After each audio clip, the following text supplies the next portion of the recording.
ভারতীয় টিম বর্তমানে সাউথ আফ্রিকার সফরে রয়েছে। দুই টিমের মধ্যে 3 ম্যাচের টি-20 সিরিজ শুরু হয়েছে ইতিমধ্যেই। সিরিজের প্রথম ম্যাচটি বৃষ্টির জন্য খেলা সম্ভব হয়নি। পরবর্তী ম্যাচটি সাউথ আফ্রিকা জিতে গেছে। আগামী বছরের জুনে ওয়েস্ট ইন্ডিজ এবং আমেরিকায় টি-20 বিশ্বকাপ অনুষ্ঠিত হওয়ার কথা রয়েছে। তবে এই টুর্নামেন্টের প্রস্তুতির জন্য ভারতীয় টিমের এখন আর মাত্র 5টি ম্যাচ বাকি রয়েছে। তার আগে একাধিক প্রশ্নের উত্তর এখনও নেই বিসিসিআই এর কাছে। দক্ষিণ আফ্রিকা সফরে 3টি টি-20 ম্যাচ খেলতে গিয়েছে ভারতীয় ক্রিকেট টিম। এই সিরিজে এখন আর মাত্র বাকি একটি ম্যাচ। এরপর আগামী বছরের শুরুতে আফগানিস্তানের বিরুদ্ধে টি-20 সিরিজ খেলবে টিম ইন্ডিয়া। এই সিরিজটিও হবে 3 ম্যাচের। এরপর ভারতীয় প্লেয়াররা আইপিএল খেলবেন এবং তারপর সোজা চলে যাবেন টি-20 বিশ্বকাপে অংশ নিতে।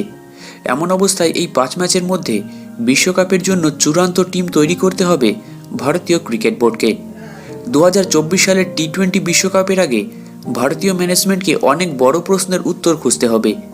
যেমন রোহিত শর্মা এই টুর্নামেন্টে টিমের দায়িত্ব নেবেন নাকি হার্দিক পান্ডিয়া টি-20 ক্যাপ্টেন থাকবেন তা কিন্তু এখনও স্পষ্ট নয়।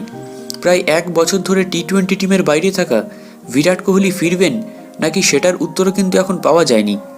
একই সঙ্গে স্কোয়াডে কোন কোন প্লেয়ারকে অন্তর্ভুক্ত করা হবে তাও সিলেকশন করা হবে এই 5 ম্যাচ থেকেই।